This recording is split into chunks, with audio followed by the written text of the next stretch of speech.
Assalamualaikum warahmatullahi wabarakatuh, teman-teman semuanya. Perkenalkan, nama kakak Ariza Ulatul Wardah, biasa dipanggil Kak Ariza atau Kak Wardah, terserah kalian aja deh. Nah, di sini Kak Ariza akan mendampingi kalian belajar tentang bahasa Indonesia di kelas 4. Pertama kalinya, kakak mau tanya nih, gimana kabar kalian selama pandemi COVID-19 ini? Rasanya sudah 2 tahun ya, kita itu nggak benar-benar full sekolah di luring gitu, di luar ruangan, di luar rumah. Kita itu selalu belajar menggunakan gadget melalui forum daring. Nah, pasti ada rasa yang membosankan ya, tapi semoga nanti di pembelajaran kali ini kalian bisa semangat lagi untuk belajar bahasa Indonesia, utamanya bersama Kak Ariza dan teman-teman kalian yang lainnya. Ngomong-ngomong tentang bahasa Indonesia, kalian tahu nggak hari ini Kak Ariza mau bahas tentang apa? Ya, puisi. Jadi materi yang pertama kalinya yaitu puisi. Next slide. Pengertian puisi. Jadi pasti sebenarnya kalian sudah tahu ya contohnya puisi itu kayak apa gitu. Tapi kalian itu mungkin belum benar-benar mengetahui gitu. Misalkan pengertian puisi itu apa sih Kak sebenarnya? Kalau aku itu sebenarnya udah tahu nih, puisi itu contohnya kayak gini. Tapi kalau ditanya pengertian puisinya itu sendiri tuh kami belum ngeh gitu loh Kak, belum tahu gitu loh gimana sih sebenarnya pengertian puisi itu. Nah, di sini kakak catetin nih, puisi itu sebenarnya merupakan ragam karya sastra yang terikat oleh irama, mantra, rima, serta penyusunan lirik dan baris. Puisi itu juga dikenal sebagai seni tulis yang isinya merupakan ungkapan pikiran, perasaan, mengandung pesan dan bahasanya indah.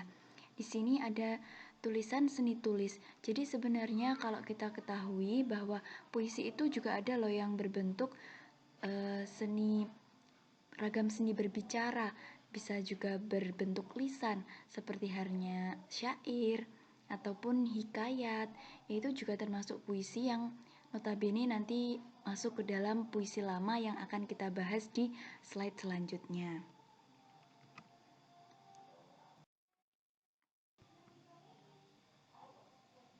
Nah, ini dia materi selanjutnya adalah unsur-unsur intrinsik. Kalian sebenarnya pasti sudah tahu sebenarnya apa saja sih unsur-unsur intrinsik, tapi di sini kakak ingin mengingatkan kalau sebenarnya apa sih unsur-unsur intrinsik itu? Jadi unsur-unsur intrinsik merupakan unsur yang membangun suatu karya sastra dari dalam. Jadi unsur intrinsik itu membangun, menopang atau menyokong karya sastra itu dari dalam. Lalu apa saja Kak yang ada di dalam unsur-unsur intrinsik itu? Nah, ini dia jawabannya. Yang pertama, ada diksi atau pemilihan kata. Kalian pasti sudah tahu nih, apa itu pemilihan kata?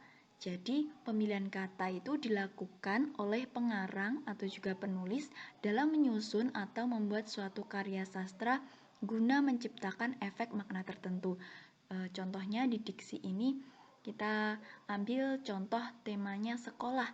Nah, diksi atau pemilihan kata yang kita ambil itu harusnya juga berkaitan dengan sekolah, entah di lingkungannya sekolah atau mungkin alat transportasi yang digunakan di sekolah, atau mungkin ada juga guru, teman-teman satu kelas, ataupun teman-teman kita yang mungkin ada teman ekstra atau ada yang berhubungan dengan lingkungan sekolah.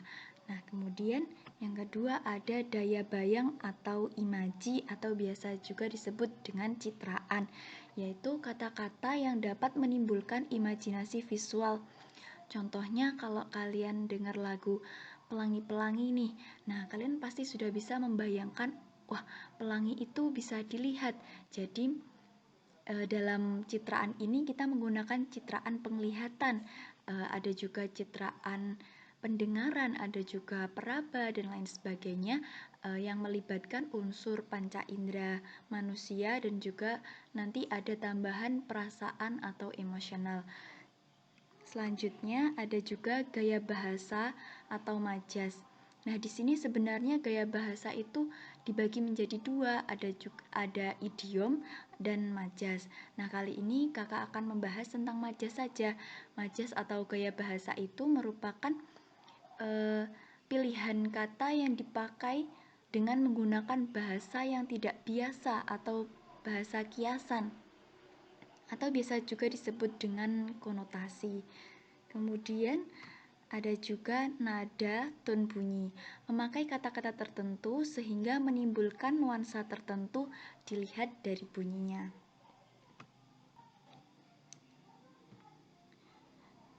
Unsur yang selanjutnya ada rima, yaitu persamaan atau pengulangan bunyi pada kata dalam puisi.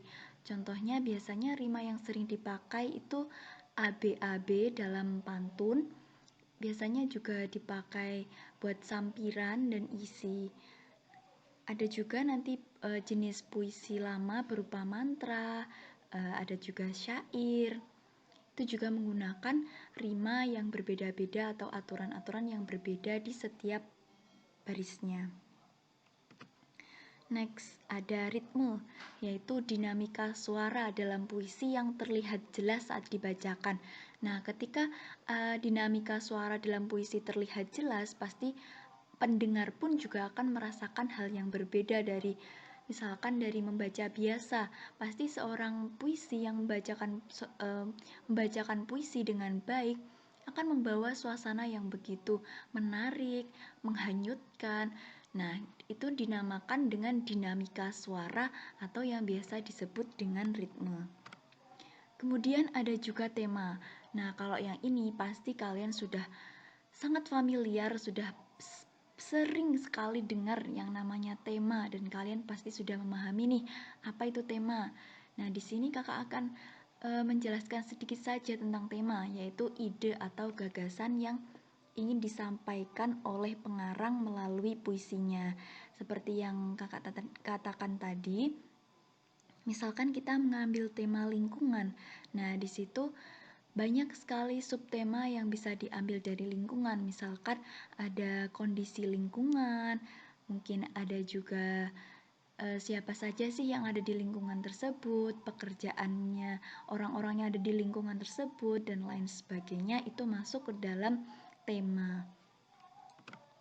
Kemudian ada juga amanat. Amanat yaitu pesan moral atau ajaran yang dapat dipetik dari sebuah karya sastra. Mungkin setelah kalian membaca suatu karya sastra, baik itu puisi, cerpen, ataupun yang lainnya, utamanya puisi, pasti kalian akan menemukan amanat atau pesan moral apa yang sebenarnya ingin disampaikan oleh penulis. Misalkan ada pantun religius, ada puisi religius, ada juga puisi-puisi lainnya. Itu pasti mengandung amanat yang berkaitan dengan kehidupan kita sehari-hari, bisa bermanfaat bagi kehidupan kita sehari-hari, yang tentunya juga bisa digunakan, bisa dijadikan pelajaran untuk kehidupan kita. Bagaimana sih cara mengintrospeksi diri itu dari karya sastra, mungkin bisa menjadikan motivasi yang baik gitu bagi kita ke depannya. Nah, itu masuk ke dalam unsur amanat.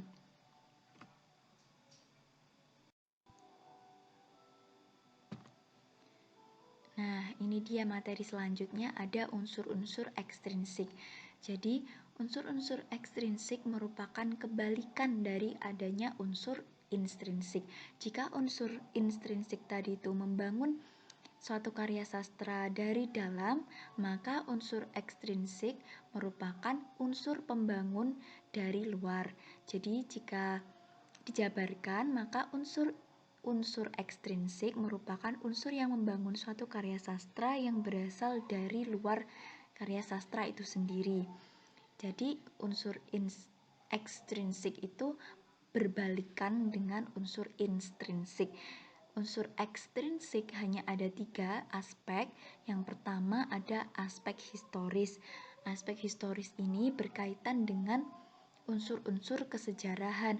Misalkan adanya kalian membuat puisi yang bertemakan kemerdekaan. Nah, di situ kalian akan mempelajari nih, bagaimana sih sebenarnya sebelum proses kemerdekaan itu ada apa aja. Ada BPUPKI, ada PPKI, dan lain sebagainya. Kemudian ada juga aspek psikologis, mengandung aspek kejiwaan pengarang dalam puisi. Nah, di sini yang ditekankan adalah aspek psikologis. Jadi berkaitan dengan psikologisnya pengarang atau penulis dalam menciptakan suatu karya sastra. Jadi ketika penulis itu merasakan bahagia, sedih, gembira, itu pasti akan memiliki nilai yang berbeda dalam setiap karya yang dihasilkannya. Kemudian ada juga aspek religius. Dalam aspek religius ini mengacu pada tema yang diangkat oleh pengarang. Ini juga hampir sama dengan amanat atau pesan moral yang disampaikan dalam unsur intrinsik tadi. Hanya bedanya kalau yang ini dilihat dari sudut pandang dari pengarangnya. Pengarangnya itu ingin mengacukan temanya pada ranah apa gitu. Materi selanjutnya adalah jenis-jenis puisi.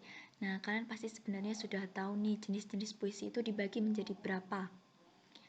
Nah, di sini kakak akan mengingatkan kembali kalau jenis-jenis puisi itu dibagi menjadi dua. Yang pertama ada puisi lama. Jadi puisi lama adalah puisi yang terikat oleh aturan-aturan seperti halnya jumlah bait, baris, rima, dan lain sebagainya. Ada juga yang kedua yaitu puisi baru atau puisi modern. Nah, dalam puisi baru atau modern ini tidak terikat oleh aturan-aturan yang ada seperti halnya jumlah kata, baris, suku kata, ataupun rima. Next, puisi lama. Sekedar mengingatkan kembali, mereview materi yang ada. Puisi lama itu terikat oleh aturan-aturan seperti halnya jumlah kata dalam satu baris, jumlah baris dalam satu bait, persajakan atau rima, banyaknya suku kata dalam tiap baris, dan irama. Nah, contohnya puisi lama itu seperti apa aja sih, Kak? Nah, puisi lama itu banyak sekali deh. Ada pantun, syair, gurindam, terus ada juga mantra, dan masih banyak lagi. Jadi kalau puisi lama itu memang kurang terkenal di kalangan anak-anak milenial zaman sekarang ini, karena mungkin puisi lama itu istilahnya sudah kurang diminati gitu, kurang diminati, padahal sebenarnya puisi lama itu merupakan karya-karya pujangga pada saat itu. Nah, materi selanjutnya adalah struktur puisi. Sebenarnya kalian pasti sudah mengetahui yang termasuk dalam struktur puisi itu apa saja. Tapi di sini kakak akan mengingatkan nih kalau struktur puisi itu jumlahnya ada 9. Apa aja, Kak? Ingetin dong. Nah, ini dia. Yang pertama ada tema, yang kedua ada perasaan, kemudian ada nada, ada amanat, diksi, imajinasi atau citraan, ada kata konkret, gaya bahasa, dan yang terakhir rima atau irama. Loh, Kak, di sini kok sama ya sama di slide sebelumnya? Ya, betul sekali. Kalau struktur puisi itu sebenarnya sama dengan unsur intrinsik yang sudah kita bahas tadi, hanya saja yang membedakan di sini ada kata konkret yang belum kita bahas di slide sebelumnya. Jadi kayak kata konkret merupakan kata yang bisa dibayangkan keberadaannya. Misalkan teman-teman membuat suatu puisi dengan gaya bahasa yang sangat bagus, tapi jangan lupa kata-kata tersebut itu harus bisa dibayangkan bagaimana sih sebenarnya itu matahari bergerak. Nah, kita harus bisa membayangkan. Nah, itu namanya juga kata konkret atau kata yang bisa diimajinasikan atau dibayangkan keberadaannya itu seperti itu. Kemudian akhirnya kita sudah sampai kepada materi yang terakhir setelah kita belajar tentang pengertian puisi, kemudian unsur-unsur intrinsik puisi, unsur ekstrinsik puisi, dan yang paling akhir tadi ada struktur puisi. Nah, sampailah kita pada materi tentang cara menulis puisi.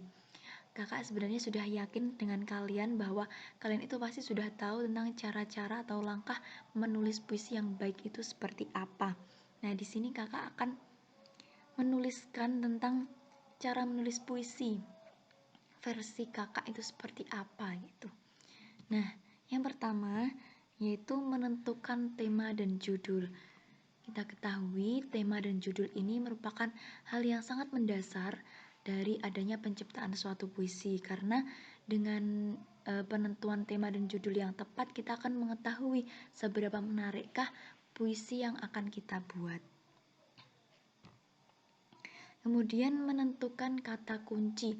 Kata kunci dari puisi kita itu seperti apa? Misalkan kita mengambil puisi bertemakan langit, berjudulkan bintang. Nah, kata kuncinya di situ apa? Misalkan bersinar, kemudian bintang itu bercahaya di malam hari. Nah, seperti itu. Jadi menentukan kata kunci itu juga merupakan salah satu langkah dalam menulis puisi. Kemudian menggunakan gaya bahasa.